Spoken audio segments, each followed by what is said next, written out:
Assalamualaikum warahmatullahi wabarakatuh. Bagaimana kabarnya anak-anak hari ini? Semoga selalu dalam keadaan sehat walafiat. Baiklah anak-anakku, kita kembali lagi belajar ICB di kelas 3 SD Islam di Laraf Islamic School. Marilah kita mulai pembelajaran hari ini dengan membaca doa sebelum belajar. Bismillahirrahmanirrahim. Raditu billahi rabba wa bil islami dina wa bi Muhammadin nabiyya wa rasula. Rabbi zidni ilma warzuqni fahma. Amin. Anak-anakku, sebelum kita memasuki materi tentang makhluk gaib selain malaikat, kita akan menambah mufradat yang baru atau mufradatul jadidah bil lughatil arabiyyah, mufradat yang baru dalam bahasa Arab, yaitu bab adawatun kitabiyah, alat-alat tulis. Tulislah mufradat-mufradat ini di buku tulis kalian dan hafalkan. Yang pertama adalah mibratun, artinya serutan, warokun, kertas, mimhatun, penghapus, qalamu rososi, pensil. Sekali lagi Ustadz ulangi, mibratun, serutan, warokun, kertas, mimhatun, penghapus, qalamur rosasi, pensil. Ya, itulah mufradat tambahan di mana minggu lalu kita juga sudah belajar adawatun kitabiyah. Yang pertama adalah kitabun, kitab, kurrasatun, buku tulis, qalamun, pulpen, mistaratun, penggaris. Nah, tambahannya adalah mibratun, serutan, warokun, kertas, mimhatun, penghapus, qalamur rososi, pensil. Ya, itulah tambahan mufradat dari bahasa Arab. Baiklah anak-anakku, kita akan belajar kembali tentang tema ke-9 di ICB, makhluk gaib selain malaikat. Siapakah makhluk selain malaikat yang menempati alam gaib? Ya, minggu lalu kita sudah belajar tentang makhluk gaib yang ada selain malaikat adalah jin yang menempati alam gaib. Ialah yang pertama jin. Dan hari ini kita akan membahas makhluk gaib, makhluk Allah yang menghuni alam gaib. Yang kedua adalah syaitan atau setan. Syaitan dalam bahasa Arab artinya jauh. Maksudnya jauh ialah jauh dari petunjuk Allah atau tersesat. Setan adalah sebuah sifat jelek yang melekat pada setiap makhluknya. Jika perbuatan jelek sudah menjadi kebiasaan, maka kebiasaan itu disebut menjadi sifat jelek. Jika seseorang mempunyai sifat jelek, ia telah menjadi syaitan. Artinya, apabila kita melakukan perbuatan-perbuatan yang jelek seperti mencuri, membunuh, kemudian mengajak kepada kejahatan, itu apabila dilakukan setiap hari, dilakukan menjadi sebuah kebiasaan, berarti itu adalah sifat jelek seseorang. Dan sifat jelek itu terlekat pada makhluknya.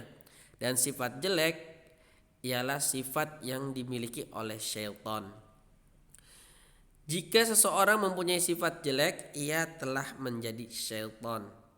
Artinya dia sudah tersesat.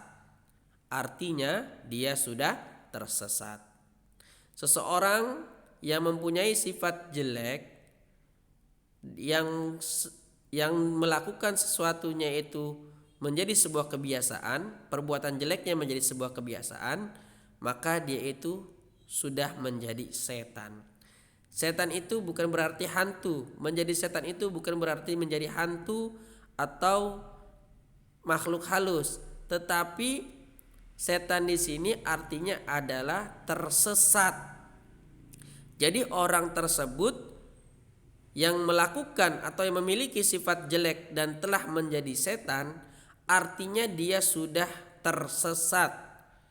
Dia sudah tersesat dan jauh dari petunjuk Allah Subhanahu wa taala. Setan dapat berasal dari golongan jin dan manusia.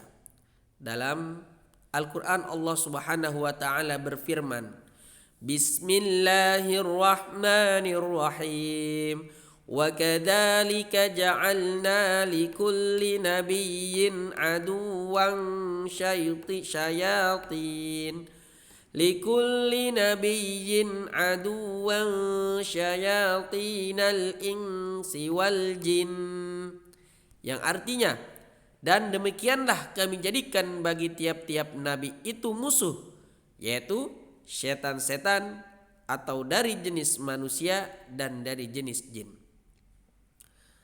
Sekilas kita melihat kisah Nabi yang akan dibunuh atau yang akan disembelih oleh ayahnya, Nabi Ismail yang akan disembelih oleh ayahnya, melewati beberapa tahap di perjalanan, dihadang oleh manusia. Apa yang engkau lakukan, wahai Nabi, sehingga engkau mau membunuh anakmu? Apakah engkau tidak sayang kepada anakmu? Manusia pertama ini yang menggoda Nabi untuk tidak menjalani proses penyembelihan kepada Nabi Ismail, akhirnya dilempari batu oleh Nabi, karena pada hakikatnya itu adalah syaitan yang mengganggu, yang menghalang-halangi Nabi untuk melakukan atau melaksanakan perintahnya. Makanya pelemparan ini bisa dijadikan sebuah contoh, sebagai sebuah pelajaran dan menjadikan sebuah ibadah dalam ibadah haji, yaitu balang jumrah. Oleh karena itu Allah menjadikan musuh-musuh kepada setiap nabi yang Allah utus, dan musuh-musuh itu adalah syaitan-syaitan yang dari jenis manusia dan jenis jin.